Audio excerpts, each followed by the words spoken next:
ஆண்டவரும் இரட்சகருமாகிய இயேசு கிறிஸ்துவின் நாமத்தினாலே இந்த புதிய ஆண்டிலே ஒவ்வொருவரையும் காட் பூசிஸ் மினிஸ்ட்ரி சார்பாக வாழ்த்துவதில் பெரும் மகிழ்ச்சி அடைகிறேன். தேவனாகிய கர்த்தர் அவருடைய வார்த்தையின்படியே இதுவரைக்கும் நடத்தியிருக்கிறார். கடந்த ஆண்டிலே நாம் கடந்து வந்த எல்லாவித துக்கங்களிலிருந்தும், எல்லா விதமான சூழ்நிலைகளிலிருந்தும், நெருக்கங்களிலிருந்தும், பிரச்சனைகளிலிருந்தும் தேவனாகிய கர்த்தர் உங்களை இந்த வருடத்திலே விடுதலையாக்கி உங்களையும் உங்கள் குடும்பங்களையும் தப்புவிக்க போகிறார். விசுவாசிக்கிற தேவ பிள்ளைகள் நிச்சயமாக காணப்போகிறீர்கள். தேவனாகிய கர்த்தர் ஒருபோதும் மறக்கிறவர் அல்ல, கைவிடுகிறவரும் அல்ல. இதுவரைக்கும் நடத்தின தேவன் இனியும் உங்களையும் உங்கள் குடும்பங்களையும் நடத்துவார். கடந்த ஆண்டிலே நம்முடைய சூழ்நிலைகள் வித்தியாசமாக இருந்திருக்கலாம். அது நிமித்தம் மிகுந்த பாரத்தோடும் நெருக்கப்பட்டும் இருந்திருக்கலாம். இந்த ஆண்டிலே தேவனாகிய கர்த்தர் சகலவற்றையும் நன்மையாக மாற்றுவார். விசுவாசத்தோடு புதிய ஆண்டிலே பிரவேசிப்போம். தேவனாகிய கர்த்தர் உங்களையும் உங்கள் குடும்பங்களையும் ஆசீர்வதிப்பாராக. ஆமென்.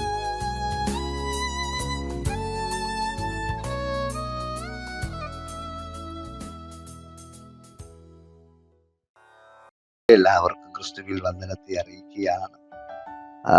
നമുക്ക് വേണ്ടി വൻ കാര്യങ്ങളെ പ്രവർത്തിക്കുന്ന നമ്മുടെ ദൈവം നമ്മോടുകൂടെ ഉള്ളതിനായി സ്തോത്രം ചെയ്യുകയാണ്. ഈ മാസം നമ്മുടെ ജീവിതത്തിൽ അനുഗ്രഹത്തിൻ്റെയും സമൃദ്ധിയുടെയും സമാധാനത്തിൻ്റെയും ആമേൻ വിടുതലിൻ്റെയും മാസങ്ങളായി മാറട്ടെ. ദൈവഭക്തന്മാരായ നമ്മുടെ ജീവിതത്തിൽ പ്രത്യാശയ്ക്ക് ഭംഗം വരാത്ത നിലവാരത്തിൽ ജീവിതം മുന്നോട്ട് പോകുവാൻ ദൈവത്തിൻ്റെ കൃപയും അനുഗ്രഹവും സമാധാനവും നമ്മളിൽ ഉണ്ടാകട്ടെ. സ്തോത്രം. നാം എത്രമാത്രം പ്രത്യാശ വയ്ക്കുന്നതിനനുസരിച്ച് അതിൻ്റെ പ്രതിഫലവും, നാം ദൈവത്തോട് പ്രത്യാശ വയ്ക്കുന്ന അടുത്തനുസരിച്ച് നമ്മുടെ ജീവിതത്തിനകത്ത് പുതിയ പുതിയ വഴികളും പുതിയ ഉറവകളും തുറന്നു വരുന്ന മാസങ്ങളായി മാറട്ടെ എന്ന് ഞാനും ആശംസിക്കുകയും ആഗ്രഹിക്കുകയും ചെയ്യുന്നൊരു വാക്യം വായിക്കാം. സംഖ്യാപുസ്തകം 11-ാം അധ്യായം 1-ാം വാക്യം. സംഖ്യാപുസ്തകം 11-ാം അധ്യായം അതിൻ്റെ 1-ാം വാക്യം. അനന്തരം ജനം യഹോവയ്ക്ക് അനിഷ്ടമായത് തോന്നുമാറും പിറുപിറുത്തു. യഹോവ കേട്ടവന്റെ കോപം ജ്വലിച്ചു. യഹോവയുടെ തീ അവരുടെ ഇടയിൽ കത്തി. പാളയത്തിൻ്റെ അറ്റങ്ങളിലുള്ളവരെ ദഹിപ്പിച്ചു കളഞ്ഞു. സ്തോത്രം. അതിൻ്റെ 2-ാം വാക്യം കൂടെ വായിക്കുന്നു. ജനം മോശയോട് നിലവിളിച്ചു. മോശ യഹോവയോട് പ്രാർത്ഥിച്ചു. അപ്പോൾ തീ കെട്ടുപോയി. അനുഗ്രഹിക്കപ്പെട്ട നല്ല സന്ദേശത്തെ ഓർത്ത് ദൈവത്തിന് നന്ദി പറയുക. 11-ാം അധ്യായം 1 മുതൽ 3 വരെയുള്ള വാക്യം ജനം പിറുപിറുക്കുന്നു. 3 മുതൽ 35 വരെയുള്ള വാക്യങ്ങൾ, 11-ന്റെ 3 മുതൽ 35 വരെയുള്ള വാക്യങ്ങൾ പിറുപിറുത്തതിൻ്റെ ഫലമായി ദൈവം അവർക്ക് വേണ്ടി സ്തോത്രം അവർ ആഗ്രഹിച്ച വിഷയത്തിൽ സമൃദ്ധിയെ കൊടുക്കുന്നു, കാടയെ അയക്കുന്നു. സ്തോത്രം. ശ്രദ്ധിക്കൂ, മടങ്ങി വരാം. 1-ാം വാക്യം വായിച്ചു. ജനം യഹോവയ്ക്ക് അനിഷ്ടമായത് തോന്നുമാറും പിറുപിറുത്തു. യഹോവ കേട്ടവന്റെ കോപം ജ്വലിച്ച്. യഹോവയുടെ തീ അവരുടെ ഇടയിൽ കത്തി. പാളയത്തിന്റെ അറ്റങ്ങളിലുള്ളവരെ ദഹിപ്പിച്ചു കളഞ്ഞു. ദൈവത്തിന് അനിഷ്ടമായത് തോന്നുമാറാക്കുന്ന പിറുപിറുപ്പുകൾ മുഖാന്തരമാണ് ദൈവത്തിൻ്റെ കോപം ജ്വലിക്കുവാൻ അവരുടെ ജീവിതത്തിനകത്ത് നിലവിളി ഉയരത്തക്ക തരത്തിലുള്ള തീ പുറപ്പെടാനിടയായി. ചില അനർത്ഥങ്ങൾ, ചില പ്രശ്നങ്ങൾ പെട്ടെന്ന് ഉരുത്തിരിഞ്ഞു വരത്തില്ല. ആ വിഷയം ചിലത് വെളിപ്പെടുന്നതിൻ്റെ കാരണം തിരിഹിതമില്ലാത്തത് തമ്പുരാന് ഹിതമില്ലാത്തത് ചെയ്യുമ്പോഴാണ്. സ്തോത്രം. അത് പ്രയാസത്തിലേക്ക്, പ്രതിസന്ധിയിലേക്ക് മാറുവാൻ ഇടയാകും. ഇസ്രായേൽ മക്കൾ മിസ്രയീമിൽ നിന്നും പുറപ്പെടുമ്പോൾ തന്നെ അവരുടെ പ്രത്യാശ, അവരുടെ ആഗ്രഹങ്ങൾ വലുതാണ്. സ്തോത്രം. ഇനി കഷ്ടമില്ല, ഇനി നിലവിളിയില്ല, ഇനി ഭാരമില്ല. ഇവിടെ മോശ ഉപദേശിച്ചതുപോലെയുള്ള ഒരൊറ്റ വാർത്ത അനുഗ്രഹം, നന്മ, പാലും തേനും ഒഴുകുന്ന. പക്ഷേ ഈ അനുഗ്രഹം മാത്രം കേട്ട് പുറപ്പെടുമ്പോൾ ഇതിൻ്റെ പിന്നിൽ ഒരു ഭയങ്കര ശൂന്യത, പ്രതിസന്ധി, കയ്പ് പോലെ ജീവിതത്തിനകത്ത്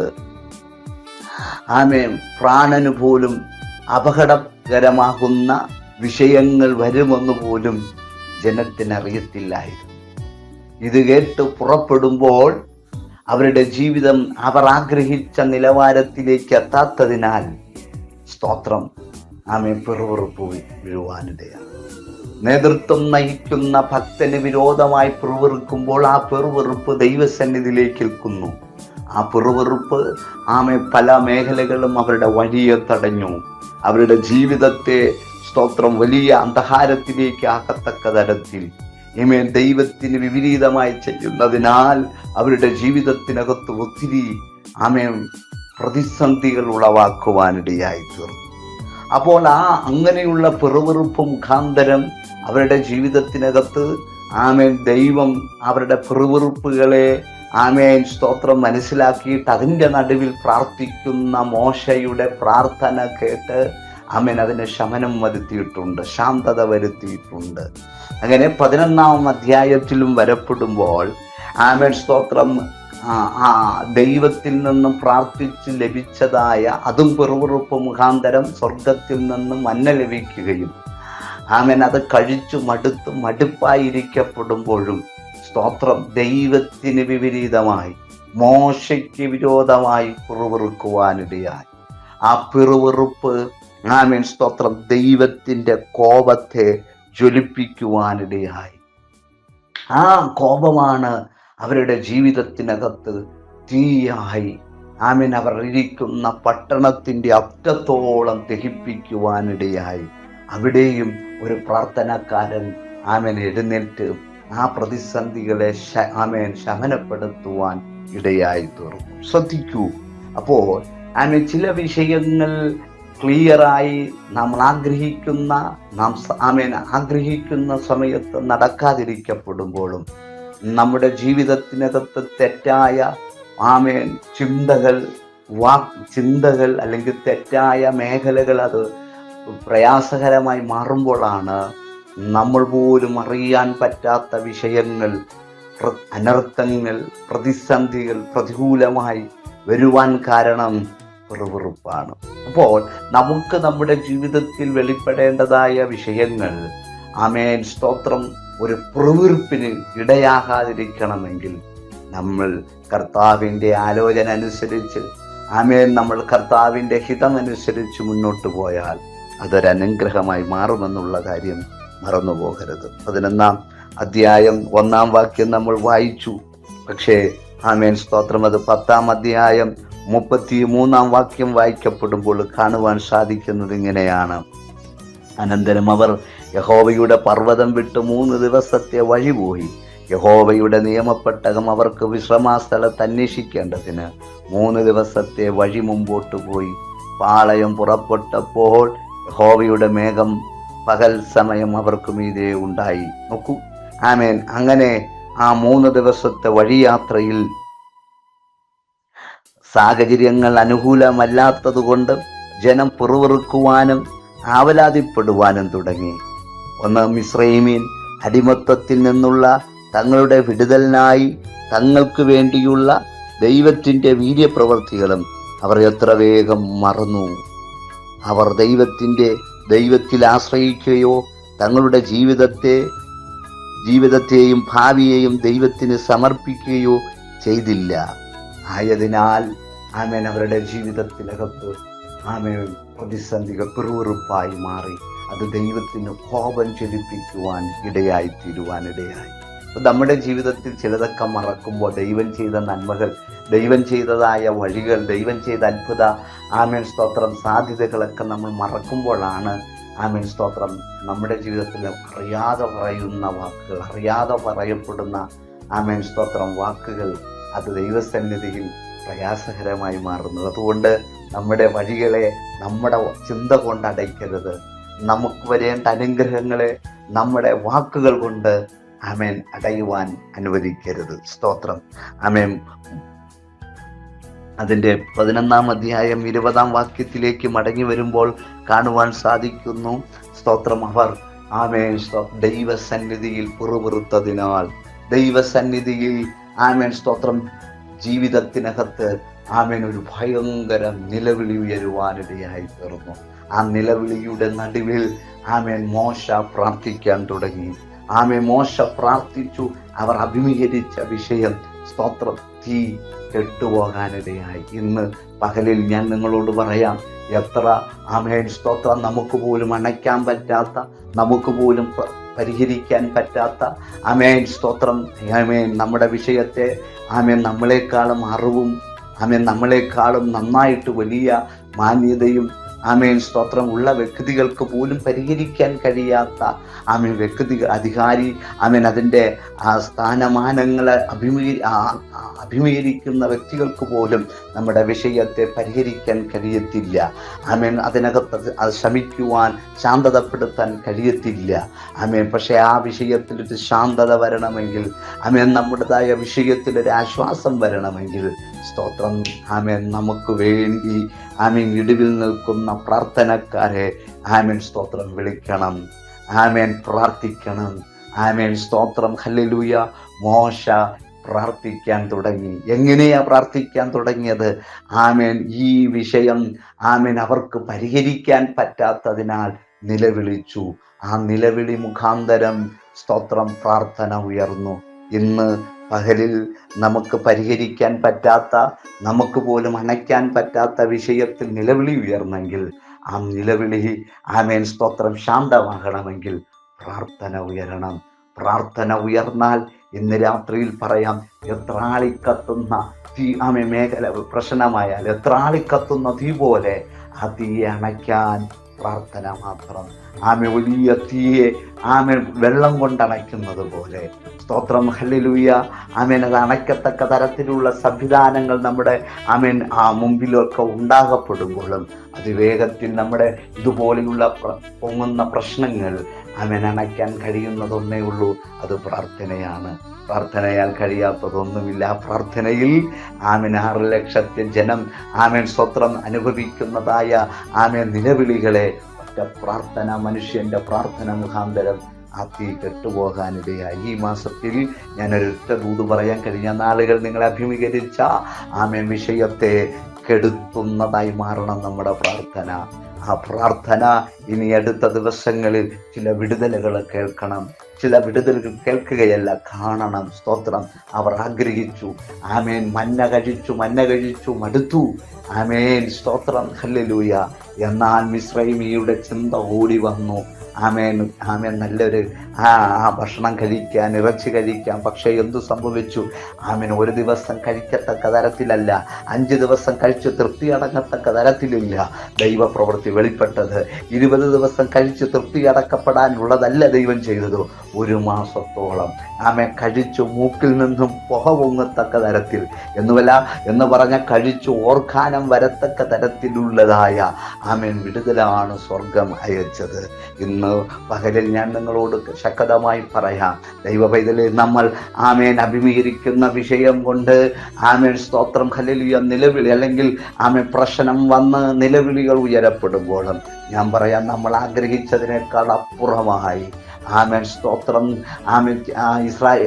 ഇസ്രായേൽ മക്കൾ കുറച്ച് ദിവസം മാത്രം കഴിക്കാമെന്നല്ല, ഒറ്റ മാസം അവർ ഒരു ദിവസം ആഗ്രഹിച്ചു, അല്ലെങ്കിൽ 1-2 ദിവസം ആഗ്രഹിച്ചില്ല, 1 മാസത്തോളം എന്ന് പറയുന്നത് പോലെ സ്വർഗത്തിലെ തമ്പുരാൻ നമ്മുടെ വിഷയത്തിൽ ആമേൻ സ്തോത്രം ആമേൻ ഒരു ദിവസമോ ഒരു മാസമോ ഒരു വർഷമോ ആമേൻ സ്തോത്രം ആമേൻ ഹല്ലേലൂയ തൃപ്തി അടങ്ങാത്തതല്ല, ആമേൻ ജീവപര്യന്തത്തോളം ആമേൻ സമൃദ്ധിയായി നടത്തുന്ന ഒരു തമ്പുരാൻ നമുക്കുണ്ട്. അതുകൊണ്ട് ഇന്ന് പകലിൽ ആമേൻ തമ്പുരാൻ അനിഷ്ടമായത് ചിന്തിക്കാതെ, തമ്പുരാൻ അനിഷ്ടമായത് പ്രവർത്തിക്കാതെ, സ്തോത്രം ആ അനിഷ്ടമായത് പ്രവർത്തിച്ച് തമ്പുരാന് കോപം അയച്ച് അത് അനർത്ഥമായി മാറാതിരിപ്പാൻ ഈ ദിവസങ്ങളിൽ നമ്മളെ തന്നെ കണ്ടുണർന്നു ദൈവകരങ്ങളിലേക്ക് ഏൽപ്പിക്കുന്നുവെങ്കിൽ സ്വർഗത്തിലെ തമ്പുരാൻ വൻ കാര്യങ്ങളെ ചെയ്യും.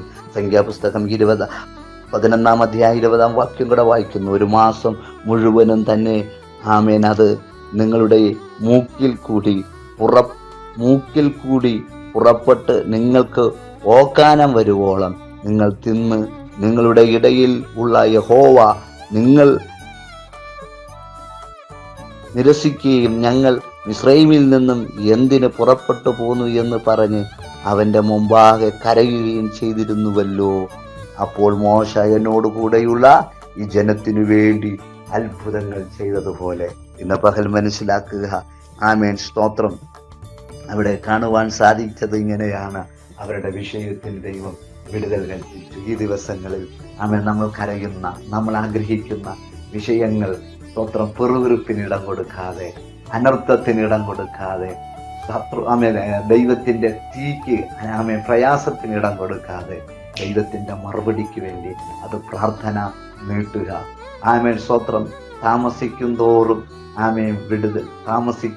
നമ്മുടെ വിഷയം വലുതാണ്, നല്ലതാണ്. അതുകൊണ്ട് ഇന്ന് പകലിൽ ആമേൻ ഒരു കാര്യം പറയാം. ഏതൊക്കെ വിഷയങ്ങൾ പൊങ്ങിയാലും ആമേൻ തീയെ അണപ്പിക്കുന്ന വെള്ളം അത് അണഞ്ഞ് കെട്ടുപോകുന്നത് പോലെ നമ്മുടെ പ്രാർത്ഥനകളെ ഇന്ന് പകലിൽ ചില മറുപടിയായി നമ്മുടെ പ്രാർത്ഥന സ്തോത്രം ചില പ്രശ്നത്തെ കെടുത്തിക്കളയുകയും നമുക്ക് വേണ്ടി ചില മറുപടിയും തരുന്നതായി മാറുന്ന ദിവസങ്ങളായി മാറട്ടെ. ഈ മാസം അത്ഭുതത്തിൻ്റെ, വിടുതലിൻ്റെ, അനുഗ്രഹത്തിൻ്റെ മാസമായി മാറട്ടെ എന്ന് ആശംസിച്ചുകൊണ്ട് നിർത്തുന്നു. ദൈവം നമ്മെ അനുഗ്രഹിക്കട്ടെ. ദൈവം നമ്മെ അനുഗ്രഹിക്കട്ടെ.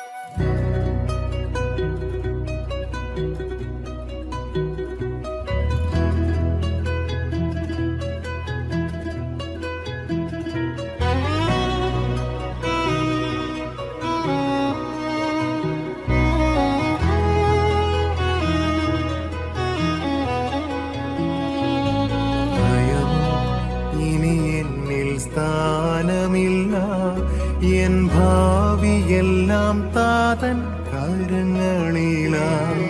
നിരാശ ഇനി എന്നെ തൊടുകയില്ല. പ്രത്യാശയാൽ അനുദിനം വർദ്ധിക്കട്ടെ. ഭയമോ ഇനി എന്നിൽ സ്ഥാനമില്ല. എൻ ഭാവിയെല്ലാം താതൻ കരങ്ങളിലായി. ഇനി എന്നെ തൊടുകയില്ല. പ്രത്യാശയാൽ അനുദിനം വർദ്ധിക്കട്ടെ.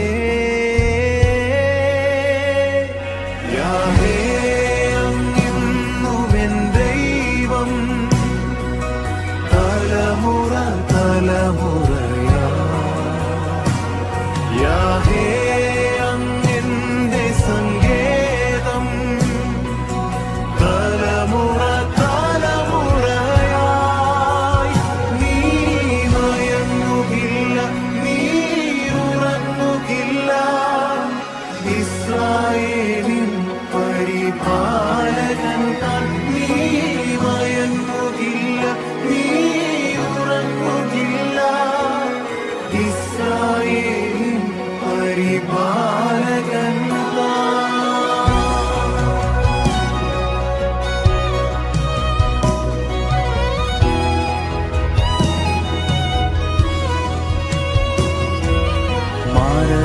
ഭയം എല്ലാം മാറിടട്ടെ. ശത്രുഭീതിയെല്ലാം നീങ്ങിടട്ടെ. മരണഭയം എല്ലാം മാറിടട്ടെ. ശത്രുഭീതിയെല്ലാം നീങ്ങിടട്ടെ.